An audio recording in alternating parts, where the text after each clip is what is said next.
Hello, folks. Welcome. Thanks, everybody, for being here. We'll get going in just a minute. Appreciate you spending time with us today.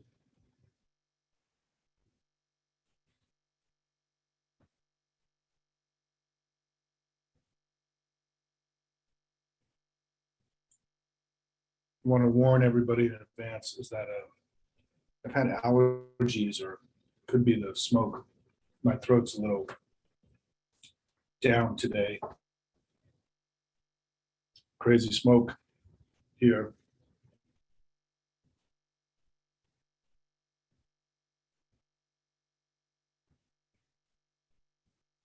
Yes, Cherie, can you just type your question or comment into the Q&A box, please?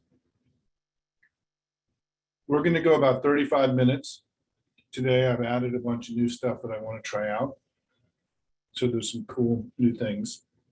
And then we'll have time for questions and answers. And hey, Lucy, where is here? Hello, everybody. I'm based in Washington, D.C., and appreciate everybody being here today.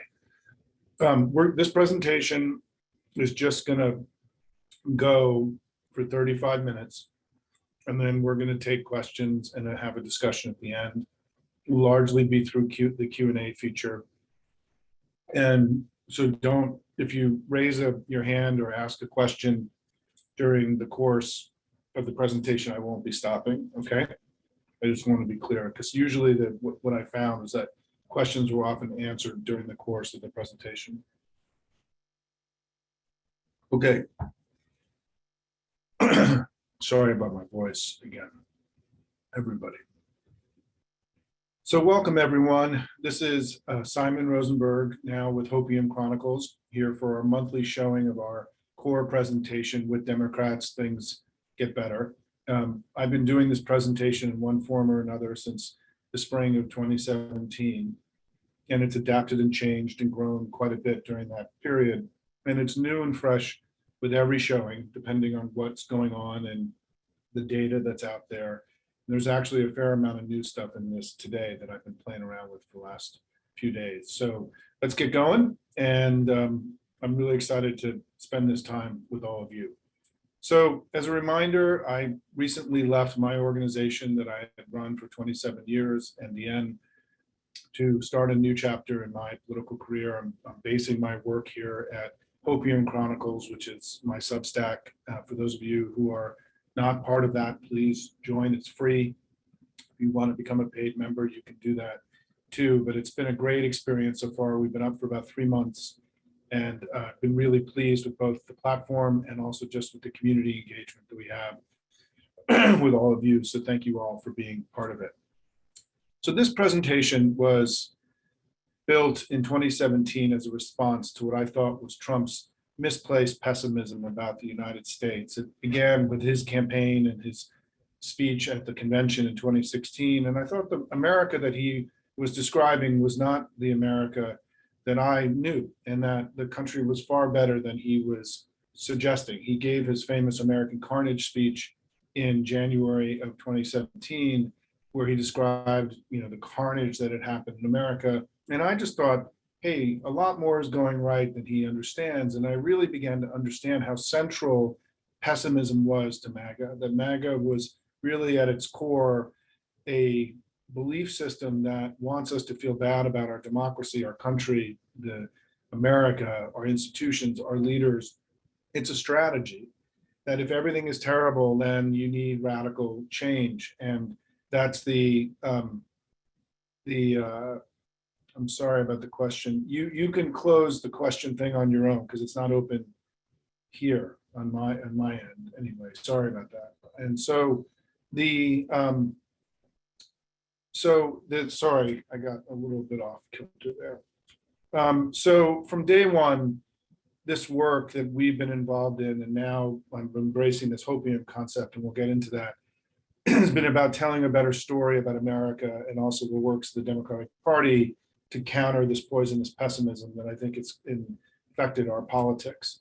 our story today begins in 1989 and the end of the Cold War, and the beginning of this new age of globalization that started with the end of communism, where the entire world was really stitched together into one global system. It was an extension of the American system built after World War II, but there were still large parts of the world that were not part of that system. That all changed after 1989. And since 1989, the world has changed dramatically. We have seen so much transformation. We have a single global economy, right? The internet was invented, climate change became a challenge. Here's a list of the things that I've put out there that we've experienced since 1989. And for those of you who run organizations, you know that one of the challenges of leadership is managing against change. How do you anticipate change and get ahead of it in a time of enormous transformation? And this presentation is really going to look at American politics through that prism of how the two parties managed against change in a time of enormous transformation. And let's start on the very basic issue, the issue that is so important to everyone, which is jobs. You've seen that in job growth, since 1989, the Democrats have created a lot of jobs. Republicans haven't. In another way to cut the data here is that Clinton and Obama created 17 times as many jobs as the last three Republican presidents, 16 years and 16 years, right? It's an apples to apples comparison. And then Biden's come along and he's created 7 times more jobs than the last three Republican presidents combined in just a little bit more than 2 years. When you look at the data based on job growth per month, here, you can see it's a similar story, right? I find this slide and this graph to be one of the most instructive of the whole presentation. The Republicans only averaged 10,000 jobs created per month over 16 years. Last month in May, with the upward revisions, it was 432,000, which would be almost 4 years of job growth in a single month. It's really hard to put it. This to me captures the basic story we're trying to tell here, which is that we've repeatedly been very successful and they've repeatedly failed to do their part during this period since 1989. And if you look at the unemployment rate, right, we cut it this way, the unemployment rate has gone up under Republicans, it's gone way down under Democrats. And this to me is one of the most important slides, if not the most important, which is since 1989, there have been 47 million net new jobs created in America. 49 million have been created in America. 47 million of that 49 million have been created under Democrats, essentially all of them. This is a staggering figure. And that's 18 years of us, 16 years of them. So it's a fair comparison. We've repeatedly done well for the country. They've repeatedly struggled to do their part. On GDP growth, which is something Republicans focus on quite a bit, the Biden number is 3 times what it was under Trump. Look at the Clinton number, by the way, 4% GDP growth over 8 years, remarkable performance. And on the issue of wealth creation and the stock market and equities, we've seen an explosion of wealth in America since 1989. Essentially, the way to think about it is that our companies, as we went from 1.5 billion to 2 billion customers to 7 billion customers in a single global economy, our companies were better equipped than any other companies in the world to grow and to take advantage of this new customer base. And we've seen an explosion of the Dow. The Dow was at 2,000 in 1989. It's at 34,000 today. It's gone up 17-fold. And most of that growth during this period has happened under Democratic presidents. The Biden number is about 11% today. It's up 25% since Election Day in 2020. Not as great as Clinton and Obama, but this is one of our greatest achievements of this era, is that America has become far wealthier as a country, and our companies have been wildly successful in a far more competitive environment. And the key, though, is that if you own stock, you've gone up 15, 16, 17x. Regular people who don't have equities and real estate, their income has gone up far less. It's gone up, and it's gone up. Every part of the American family has benefited during this period.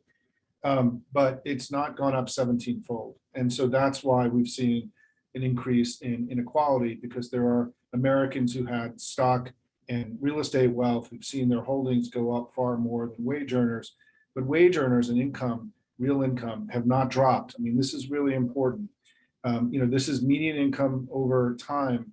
And you can see under Clinton, it went way up. Under Obama, it went up. It did go up under Trump. I realize this is a little bit out of date. It did go up under Trump here, but you can see it didn't go up under the first Bush. It didn't go up under the second Bush, right? If we had just been able to maintain this slow, steady growth that we saw during our two Democratic presidencies, people would be very far ahead. I mean, the reason they're not further ahead is because of the recessions that have taken place, where people lost, and particularly the Great Recession that happened in here during this period. And so, this is a sign, it's not true that wages and incomes have been flat for 20 years, 30 years, or 40 years. They've gone up, but they just haven't gone up enough. And this is where we have to maintain our focus. It's also true that on the fiscal issues and the deficit, the Democrats have been the party of fiscal responsibility in America. This is one of the most red wavy false understandings in our politics today, which is the deficit's gone up under the last three Republican presidents and come way, way down under the last three, and even got to surplus under Clinton. Trump himself had the worst fiscal record of any president since World War II. This is the percent of the deficit as a percent of GDP. It's another way of measuring it.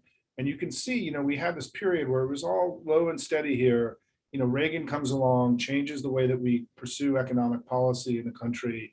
Deficits start getting much bigger, but they got, this is Clinton, right? Here we are, surplus. Here we are, Bush, right? And here's Trump, and all by himself, way, way out here, right? Having the worst fiscal track record in modern times. And we know that the deficit went up every year under Trump, and it's come down every year under Biden.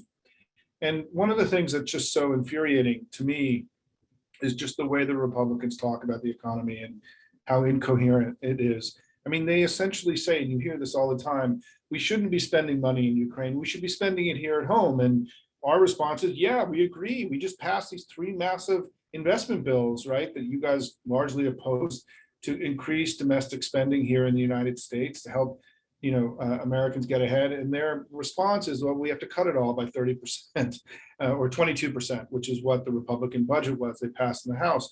The lack of coherence and economic literacy on the right is stunning, and we can talk more about that in the Q&A. Let's spend a little bit of time now drilling down just on how well things are today and how good things are in today's economy, the Biden economy. First of all, we are in the midst of an exponential explosion of new and clean energy. This is incredibly exciting. The new IRA is going to accelerate these trends. We are, starting to really hit liftoff in the energy transition, really important. We also know that, we also know that in terms of other production of energy, this year will be the greatest year of energy, oil production in the history of the United States. And the energy companies themselves will be at record profits. The reason I raise this is that you often hear Republicans talk about the Biden war on energy in America. This is a common talking point, and there's no truth to anything that there's, we're both producing far more renewables, and we're also producing more oil, and we are, which is obviously giving us the freedom, our foreign policy, more freedom to do what we need to do. In terms of the recovery from COVID, our recovery has been better than any other G7 nation. We have the best recovery from the COVID recession of any advanced economy in the world. We also today have the lowest, we had up until just recently, we had the lowest peacetime unemployment rate since World War II, and we have the lowest unemployment rate since 1969, a rather significant achievement. In the last few months, we've seen both the lowest uninsured rate and the lowest poverty rate ever recorded in American history. This is a huge achievement by the Democrats, something we have worked very hard to do over the last generation of policymaking. And we also know that new business formation, this is one of my favorite slides, is continuing to happen at a very elevated level. This is a sign of the health and vitality of the American economy. Wages are up, they're way up, right? People are making much more money today. And even though inflation for some workers is ahead of their increase in in increase in their wages, for many workers, they're actually way ahead, even with inflation. We also know that this is a slide that Steve Ratner created, that we know that people's wealth at the bottom end is higher than it's been in a long time. That's because of some of the social programs during COVID, and also because people are working and they've gotten subsidies and things like the EITC and the ACA that have helped create more wealth at the bottom end. The fastest wage growth in America have been people at the bottom 25% of the economy. This people have done at the bottom have done very well in recent years. It's very encouraging. That's what a Democrat should want, by the way. That should be the goal of our policy making. We have more job openings today than per unemployed people than any time ever recorded in America, in recent American history. And this is one of my new things I found the other day from the conference board, that worker contentedness, this is a measure, they test all these measures of job satisfaction, is at the highest ever recorded since this survey began back in 1987. And on issues around like work-life balance, we're at historic highs. Hybrid work, for those that can do it, has been really, it's been great. Being home a little bit more with your kids and your family and your dog and everything has been good and making people happy. This is a sign again of how successful this economy has been. And this just came out this week. The Fred put this out. Came from Steve Ratner, did a version of this. This is the amount of construction spending in the manufacturing space, meaning basically the building of new plants. And it's exploding now. This is really liftoff has taken effect. The wealth and the jobs are going to come from this. The wealth creation that this implies is really significant. A huge achievement by the Democrats and Joe Biden.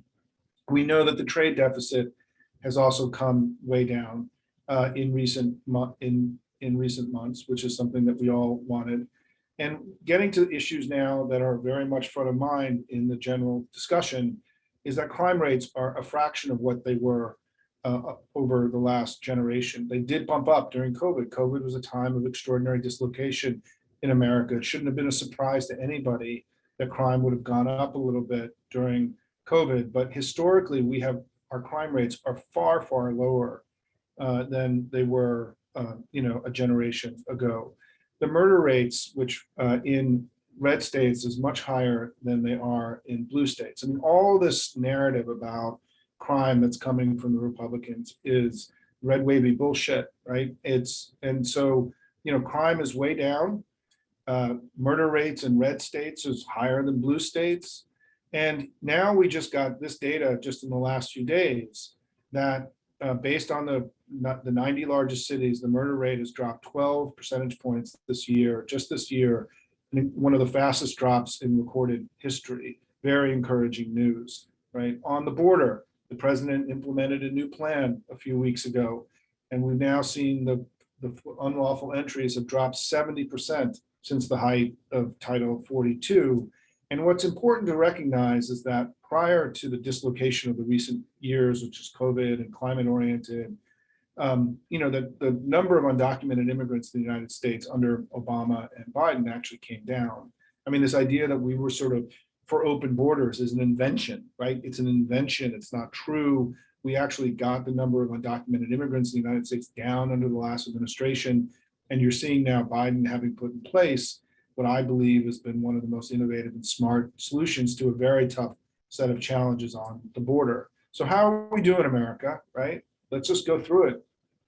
Lowest peacetime unemployment rate since World War II, lowest poverty uninsured rates ever. The stock market's now up 17x since 1989. Best economic recovery from COVID in the G7.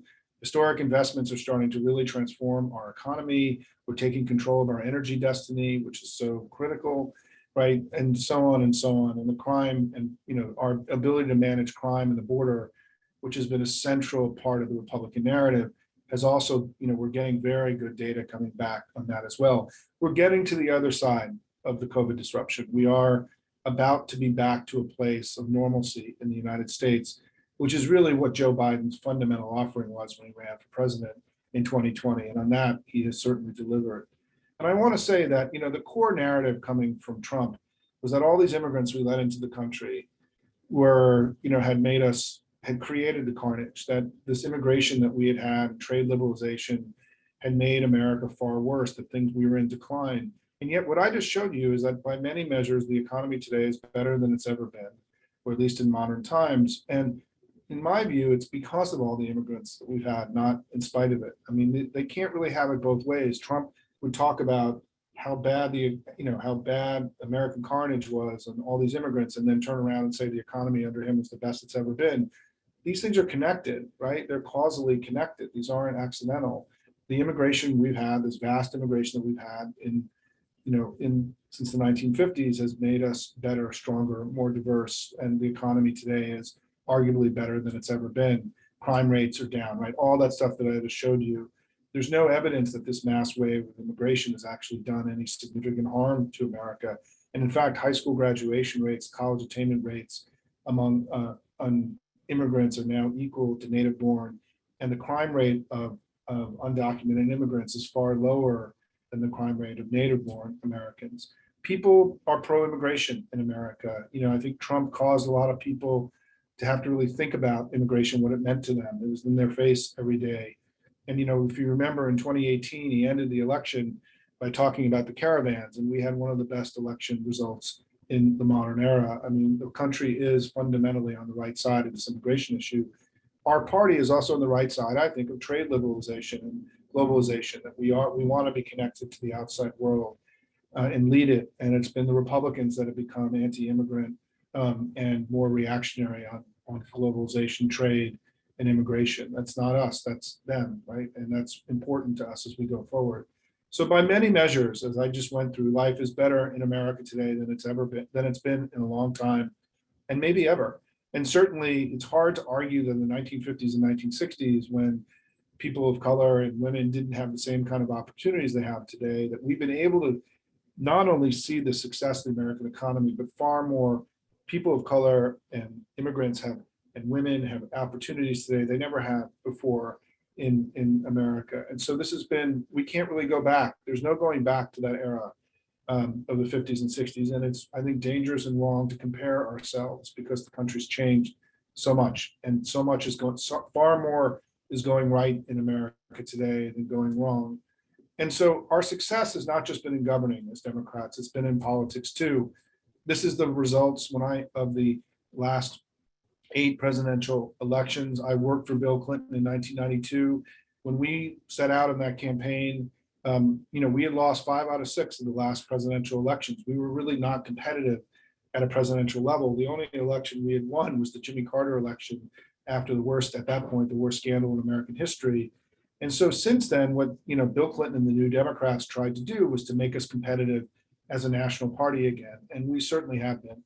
We've now won more votes in 7 out of 8 presidential elections.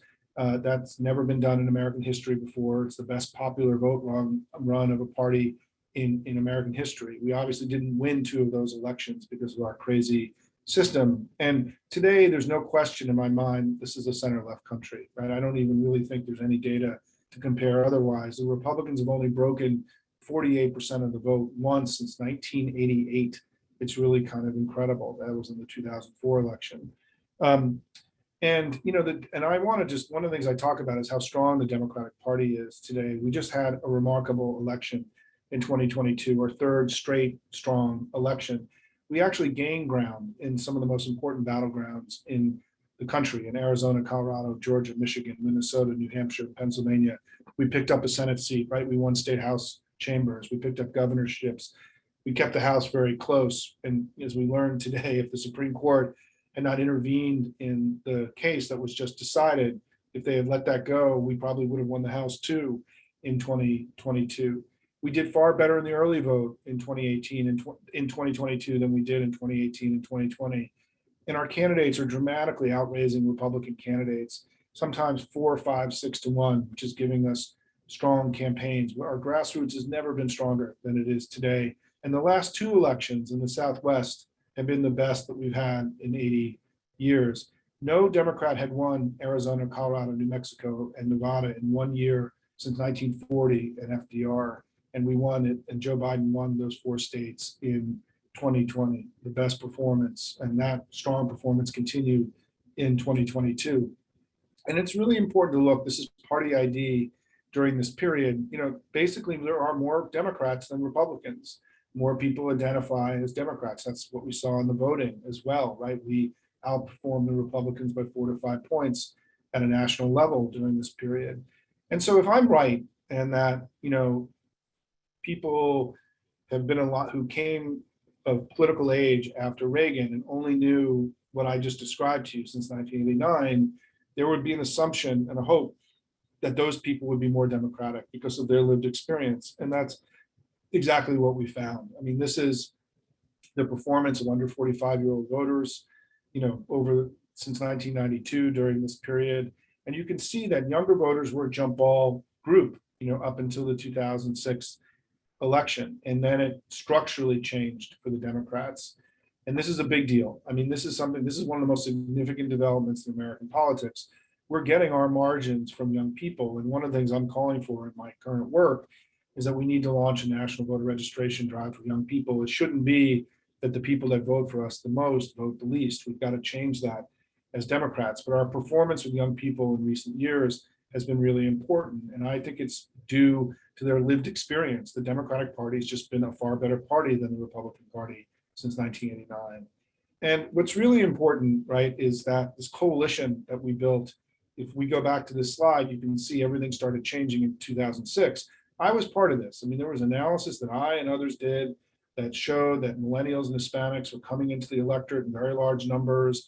They were leaning Democratic. If we could build a politics around this new part of our coalition, that we could make our coalition much more Democratic. And we've done that. From 1992 to 2004, we averaged 47% of the vote in presidential elections. Since we leaned into this new coalition, we've averaged 51%. It's a jump of almost 4 points. And that's showing that 51% that we've gotten since 2008, 4 consecutive elections, is the best showing of the Democratic Party since FDR's presidency. We're going through the best run as Democrats that we've had in a very long time, and we have to acknowledge that. And one of the things I talk about at Hopium is that now we have to jump another 4 points and try to get to 55 this cycle, to get to 55 so we can break the back of MAGA and start to loosen its dark grip on the Republican Party. They're giving us a lot of real estate. We got to take it. We just did it in Colorado Springs. We did it in Jacksonville. We did it in Wisconsin. We've got to keep growing, expanding our coalition as we've done before, and get up to 55.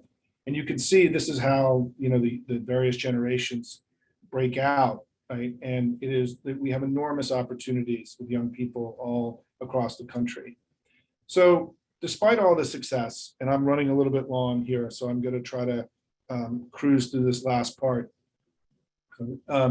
Despite all the success, we're still not getting credit for the economy. I just showed you 96% of all jobs, right?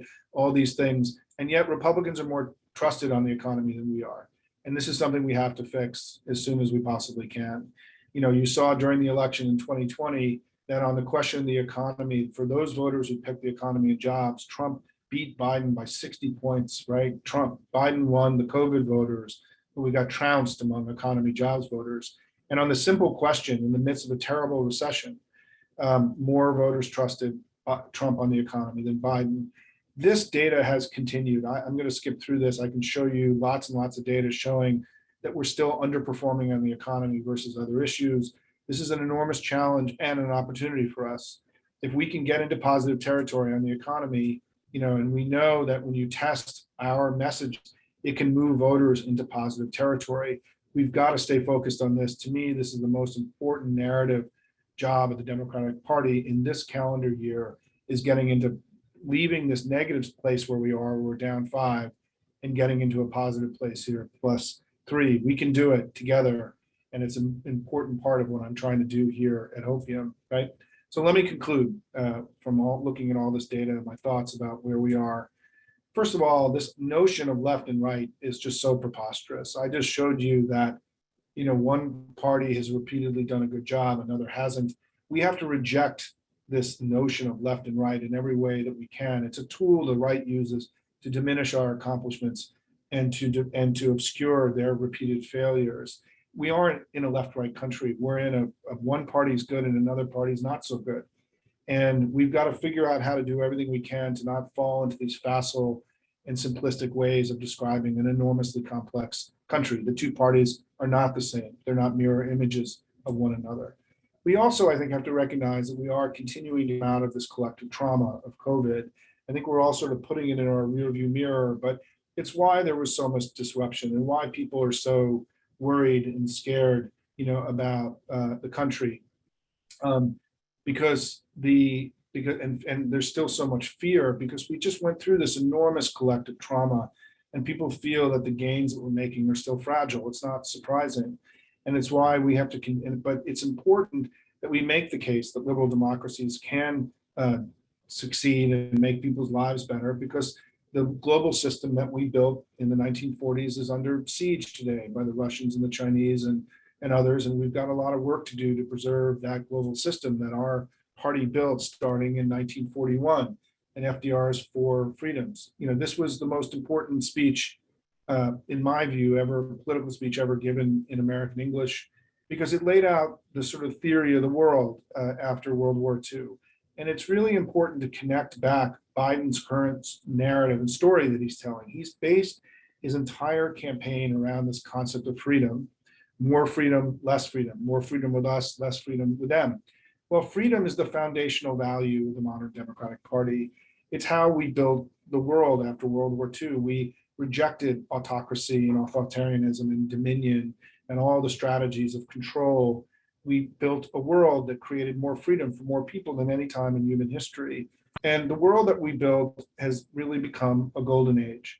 People life expectancy is through the roof. All these measures of life success that you can look at since the middle 40s have exploded. More people have more opportunity today than they've ever had. All sorts of people, women, people of color, people in the developing world.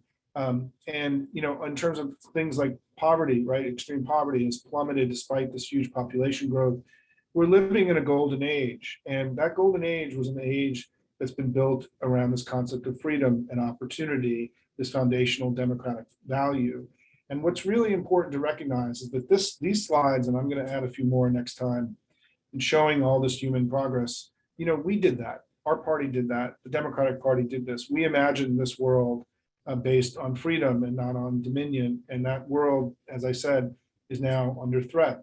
What's really important to me, I think, as we go forward as a party, is for us to be more intentional about leaning into our great legacy and owning it and celebrating it and bringing it into the daily discourse, as I'm trying to do in this presentation. We have done so much good. I think that the Democratic Party has done more good for more people than any other organized political force in all of human history. I really believe that. We've created this golden age, the Pax Americana, and done so much good work here at home as well.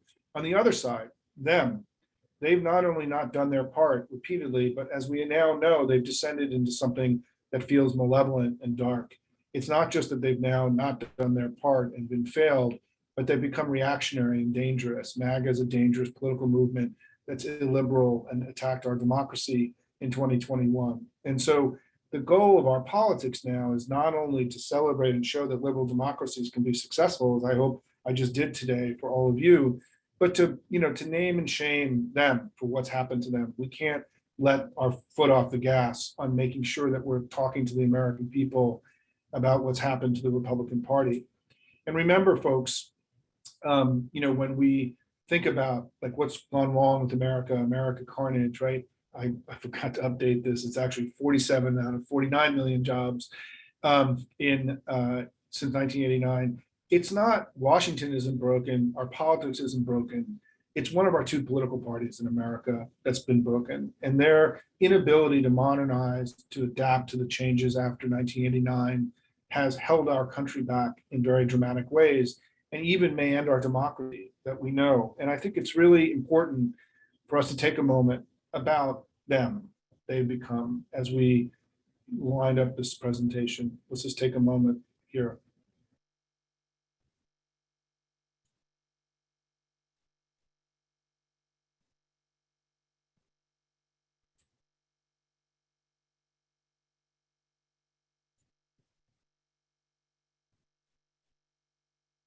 we all know that we can do better, folks. Let's be loud and proud about the great works of the Democratic Party. We're part of one of the most noble and important political movements in world history. And we've been called before to defend freedom and democracy. We're being called again. I look forward to being in the trenches in that fight with all of you. Join me on Substack, and let's now turn it open for Q&A, everybody. And thank you so much for being here today. So let me I'm going to just first go to the Q&A section here. And so on the slides, I don't share the deck, but what I do is I do release, when I release the recording today, which I'll do later today, and it'll be on YouTube and on my Hopium site, I do release 8 or 9 of the core slides that you can use and cite, Hopium as the source for this, because this is all original research and the stuff that I've put together. And so citations is really important because a lot of money and time went into this. And there's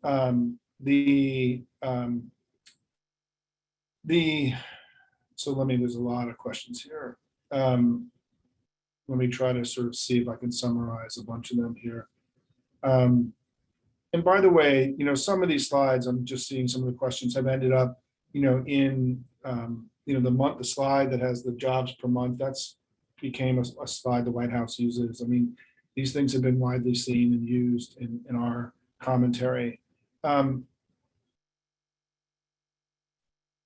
me try to see if I can just respond to a few. So I think what I just want to say, because there's the question about why people don't have a better understanding about this. I've written about this a lot, and I don't think there's a simple answer to that. I think, though, what we have to recognize is that we have to change that. We have to use this data showing that when Democrats are in power, things get better repeatedly in America, and that when Republicans in power, things don't. We've got to do our part in all of this. I mean, what I talk about is that everyone always says, why isn't the Democratic Party doing a better job talking about this? Why isn't Joe Biden doing a better job? My challenge to you is, what are you doing, right, to help spread this information around? I think if there were 1 million information warriors willing to take some of this work and spread it through your networks, I think together we can reach tens of millions of people. And so we don't have to wait for anyone else. I mean, no one gave me permission to do this work. And I need all of you to help amplify it through your networks.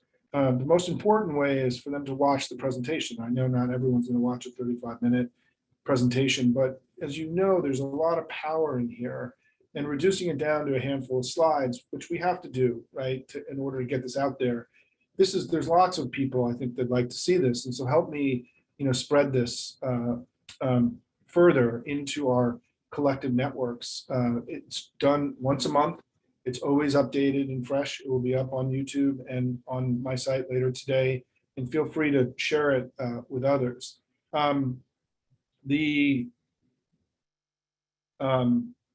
Look, there's a bunch of arguments that are coming up here about someone says this and someone says that.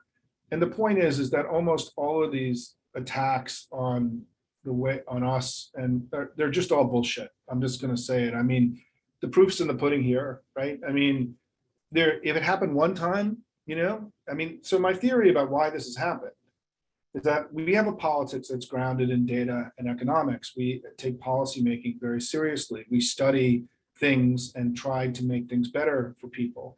I mean, Bill Clinton's economic performance has actually been far better than Biden's, for example, right? And Biden, though, I think over his presidency will probably eclipse Clinton in my view, given the way things are going. But this has happened repeatedly because I think we take economic policy very seriously. We actually want things to be better for people. I think that for Republicans, they don't actually care about economics, and they don't really have a politics grounded in economic literacy.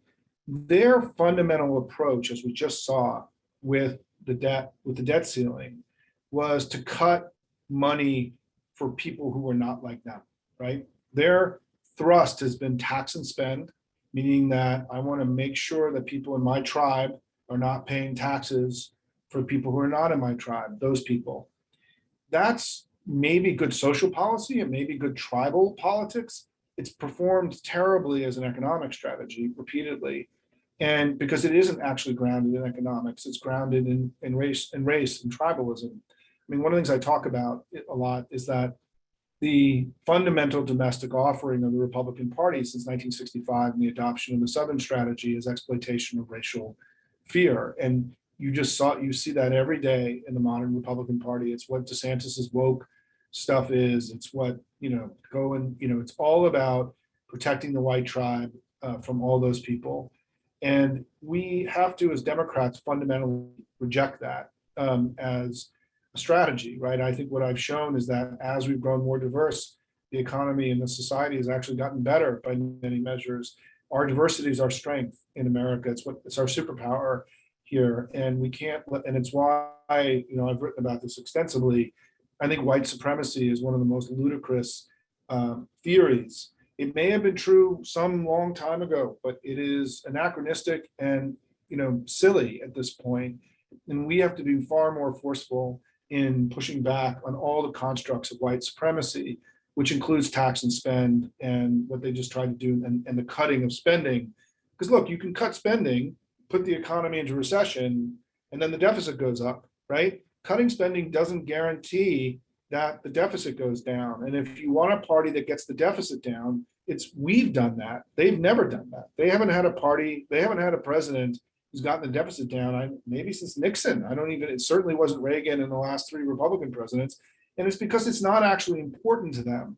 What they want is those people to have less. That's all they care about, right? And that isn't an economic strategy. And in fact, as they keep implementing it, it continues to fail, which is why we have recessions. And so that answer covers a lot of the questions that just came up here.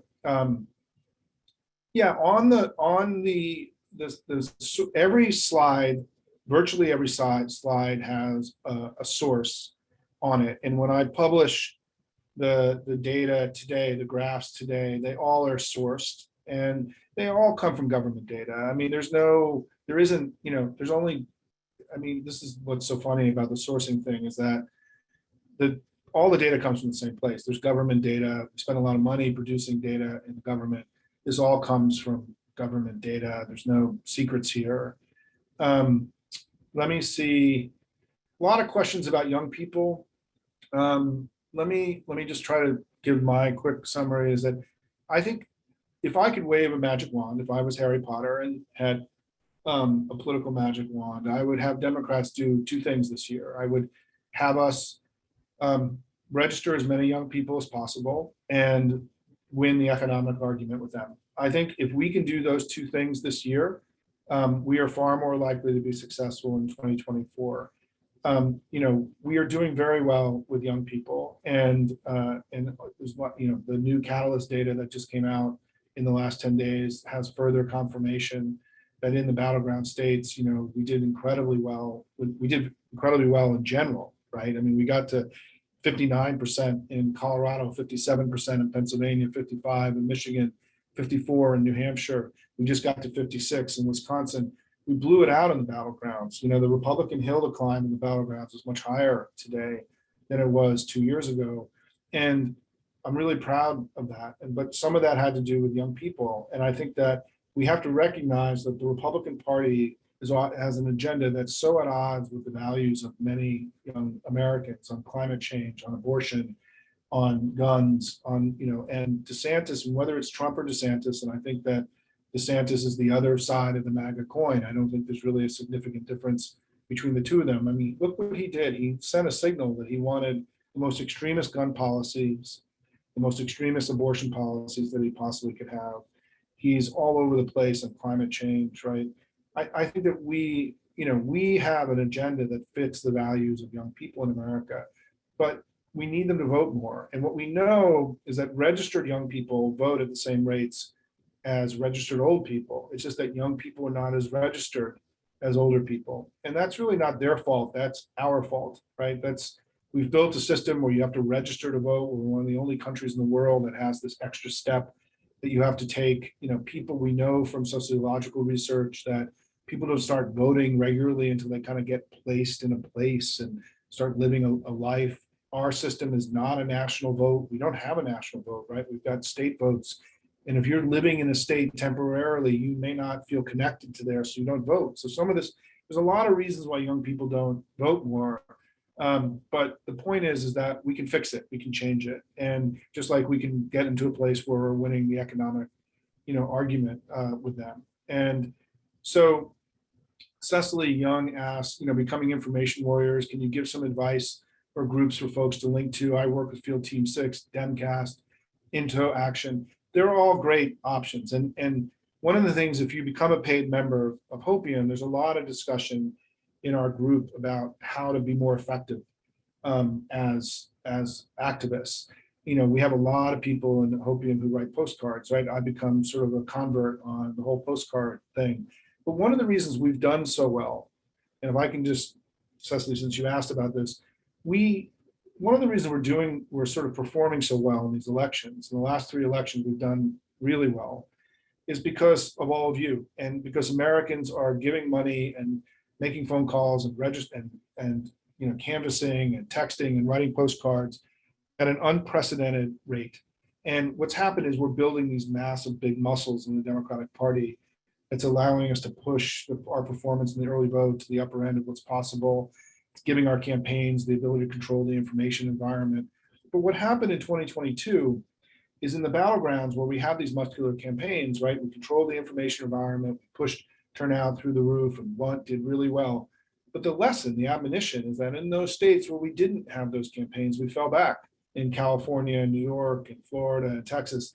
And it's why I think we have to not only be loud in the way that we know how to be loud in campaigns that we've gotten really good at, but we have to start being loud 24/7, 365. Tucker Carlson reached 3 million people a night and had the power that he had. Imagine if there's 1 million Democrats every day reaching 10 other people. That's 10 million people. We have much more agency and power here. That's 3 times as many as Tucker reached every night. We have much more agency and power here than we understand. I worked in the war room 31 years ago with Carville and Stephanopoulos. I was one of the folks that spoke at the war room meeting every day as a very young guy. And in my mind, what I'm really describing is an updating of the war room. So we don't think of the war room as 20 sweaty kids drinking Red Bulls, producing videos, in rapid response, but it's really 1 million proud patriots getting up every day, moving information, positive information about their country, the Democratic Party, Joe Biden, through their networks and however they reach people. If we can do both, if we can both be campaign warriors like we already are, and add to that information warriors in the 24/7, 365 information environment, I think we can close the loudness gap with them in the next 6 to 9 months and really start taking back control of the daily discourse, which they still have far too much control over every day, right? They are louder than we are. We've got to close the loudness gap in our party, and it's really important. Yeah, Swing Left, Indivisible. I mean, there's so many amazing groups. I mean, there's too many for me to even mention. Some of you are listing, in the chat here, groups that you work with. Thank you for doing that. And I'm trying not to choose among all my children, right? Because I think all these groups do great work. I also will say, if you're part of a group, I speak to groups once or twice a week. I have 2 presentations next week. I've got 3 the week after. You can go to my Hopium site and make a request for me to come address your groups. Yeah, Cecily, it's 10 minutes every day, right? It's like working out. It's better to get a light workout in than to do nothing. And so just start using your info muscles, right? Develop your information warrior muscles. And I always joke that you want to be loud without being annoying, right? That you have to know where that line is between loudness and annoyance, which I think we can do. Let me see if there's lots of great comments. Yeah, postcards. Annie's here. Hey, Annie. Postcards to Voters, Markers for Democracy are 2 great postcarding organizations that are super organized and doing great work. And I will say, I also want to say one thing. I'm kind of babbling here a little bit today, but I also just want to thank everybody who worked in the Jacksonville mayor's race. We got into that race very early. I believed in Donna Deegan. I did a call with her. Jacksonville is a Republican city. We've only won there a few times in the last 40 years. It's where Ron DeSantis is from. And, we've had such little good news in Florida in recent years. And I saw the opportunity we had there. And I asked the Hopium community to join me in endorsing Donna, raising money for her, and volunteering. And I will tell you, I spoke to the campaign, right after, and they felt that our engagement really mattered. I mean, she won by 4 points. We mobilized people from all around the country. And it's just another sign of the power that we now have, that we are just, working together. The chorus can be very loud. Working together, a million proud patriots can change the future. And part of the reason I call my site Hopium Chronicles is because, to me, hopium is hope with a plan. It's the idea that, I want to be hopeful that we can win the election, but I'd far rather have a plan to make it happen. And what we did in 2022 together is that we had a plan, and we went to work, and we changed the outcome of history, right? We had a better election than anyone anticipated because we did the work. We changed the outcome of the Jacksonville mayor's race through our collective work together. And that's why I've been so invigorated and by all of you, because I think this collective power that we have is so much greater than people understand. Our performance in 2018, we won by 8.5 points nationally. It was an incredible midterm performance. In 2020, we unseated an incumbent president and flipped the Senate, another amazing achievement. In 2022, we may have actually had the most history-defying election of all three of those elections, where with high inflation, low Biden approval, Republicans having more money than God, we were able to not just have a good election, but grow our vote in many places. It was an incredible performance, and that's happening because of all of you, and the work that you're doing as info warriors, as campaign workers, as donors, in whatever way you contribute. Together, there are millions of people getting up every day, wanting, motivated to not let their country slip away. And I just want to say that, I know that I try to give people energy and hope, but I also get that back from all of you. And I just want to say thanks to, all of you. And in terms of the work you're doing, the inspiration you provide me to keep doing the work that I do every day. So let's just see if I can pull a few more questions. I think you've gotten all my greatest hits today. Let me just try to bring it to a close here. And, Matthew asks, is there a place online that anyone who's part of this movement can stay up to date and share ideas and resources? For those of you who are already part of Hopium, that I'm very pleased with what's happened with Hopium. I feel kind of unbound, and I'm doing some of my best work that I've ever done in my long career. And I'm going to continue to connect people in our community to other people that I think are doing good work. And so become part of Hopium and our community that we're building. You'll learn this kind of stuff is the stuff we talk about every day, right? We repeat it. It's how you learn anything in life, right? You can't do it quick. There's no quick way to learn anything. You have to go to school and study, and you get to learn at Hopium, but also you get to be connected to others who are out there like you, who give a shit about their country and are not going to let it slip away to MAGA and the crazy people. And so together, I think we can, as I've said earlier, I think that we have far more power than we all understand. And so stay with me here at Hopium, keep doing the good work. When this gets released, share it with all your friends and say, hey, saw this really cool thing, you may want to check it out. And recognize that I do this once a month, and every time it's live, it's new. It's never the same presentation. And so even if you haven't seen it in a few months, checking in on it, it will be new and fresh based on new data that I find, new insights that I have, things that are changing out there in the world. I'm going to be adding, I've been asked before to start adding more climate and clean energy stuff. I started doing that today. I've got to find, I don't feel like I've got the best data on that. I've got to work on that. So thanks everybody. Happy Friday. For those of you in the smoke zone here in the Mid-Atlantic and the East Coast, good luck, and please keep up the good work. Thanks for all that you do. Keep fighting. The stakes are very high. Our party has risen before to fight for freedom and democracy here and all around the world, and we're being called on again, and that's why we're all here together. Thanks, everybody.